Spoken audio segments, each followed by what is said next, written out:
Bruno Fernandes, guys, has entered the 20 club, and today's video is just about Bruno Fernandes' squad compared to the two he's joined up there with, which is Thierry Henry and Kevin De Bruyne. I just want to look at the squads, guys, because I just know for a fact Bruno Fernandes, the squad he's playing with, guys, compared to the ones Henry and De Bruyne was with, it just shows how great of an achievement this actually is for Bruno Fernandes. And people are gonna say, oh, he's only got 8 in open play for the assist, but to be honest, it doesn't matter really, does it? You know, it's the assist record, 20 assists, 8 open play, it is what it is. Thierry Henry, 20 and 20, that is next level, to be fair, but some people are saying that if Bruno got 21, it still wouldn't be better than 20 and 20, but at the end of the day, guys, an assist is an assist. Right, so what we'll do is we'll start from Thierry Henry, who was the first one to break it. So Thierry Henry broke this record in 02-03. Let's see. Is that the Invincibles? Or is it the Invincibles 01-02? Let's have a look anyway. Let's see who Thierry Henry was playing with in 2002-2003 season. Right, so this is Thierry Henry's squad. This is the most starting 11 that he had 02-03. So this is Arsenal 02-03, the starting 11. And just by glancing at it, guys, you can see it's a bit crazy. So let's just start in net. I know it doesn't have anything to do with assists, like the keeper doesn't, but the defenders do, to be fair. But let's just start in net. You've got David Seaman, one of England's, if not England's best goalkeeper. In the modern day, anyway. People would say Shilton, but he's just way back in the day.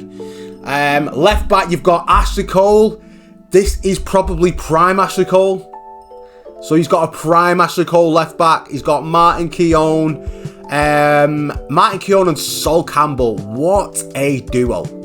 I don't know I think Martin Keown's going towards the end there, but I think he was still good. I'm not too sure. But I know that Sol Campbell was a unit at this time, and Sol Campbell was probably in his prime this time. And Lauren, great right back, great solid right back for Arsenal in the Premier League. Very good player, actually.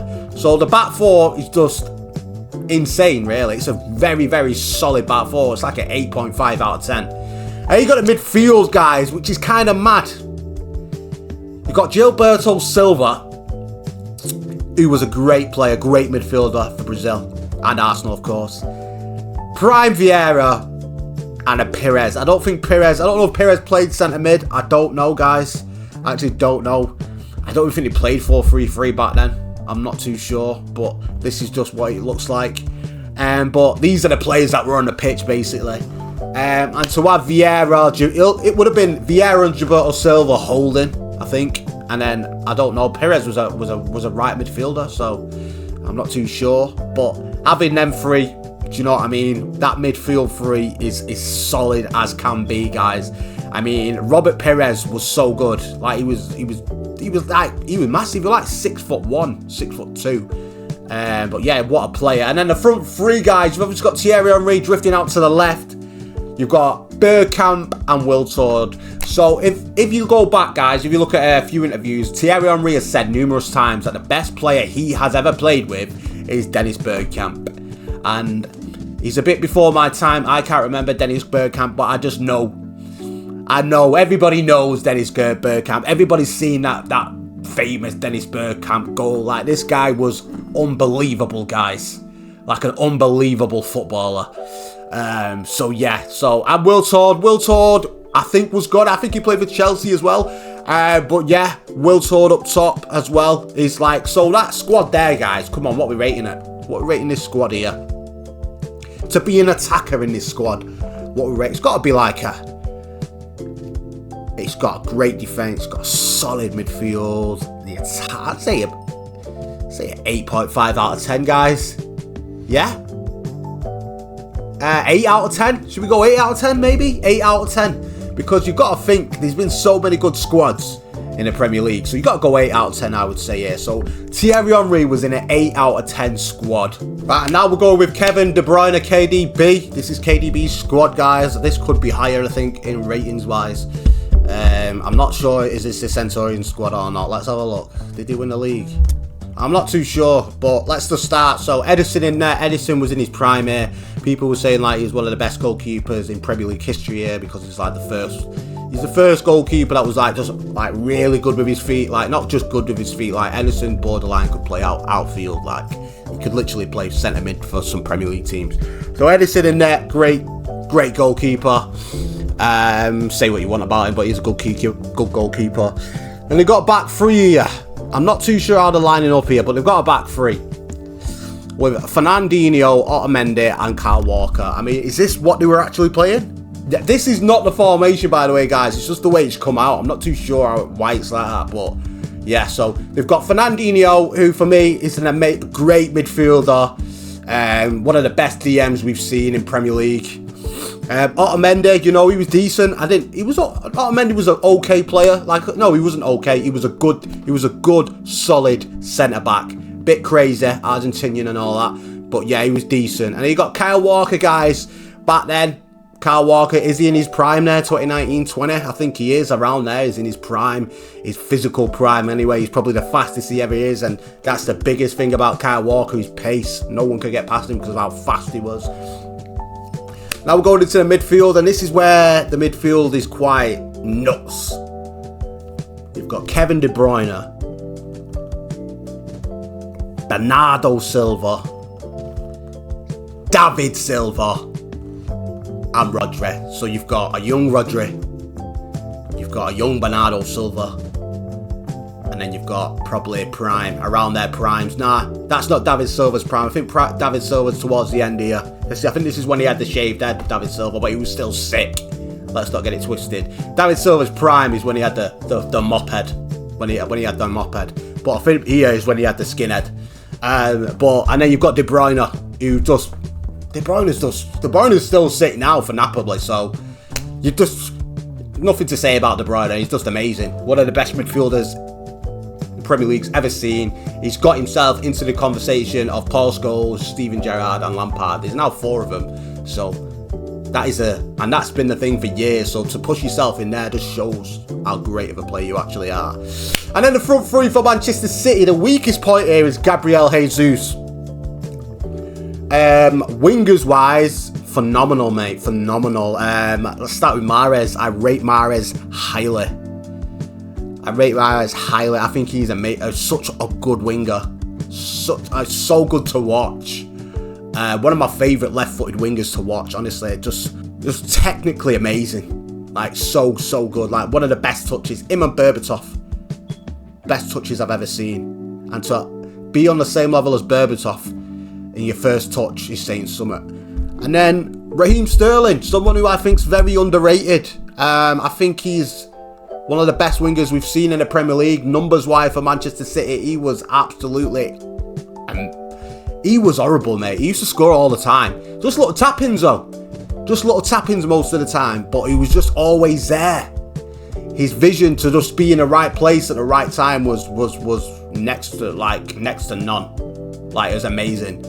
I think he's underrated, underappreciated. I think it's because he's fell off. He's not as old as you think. I think he's like 31, but he's been playing in the Premier League since he was like 17. So, Raheem Sterling on the left, Mahrez on the right.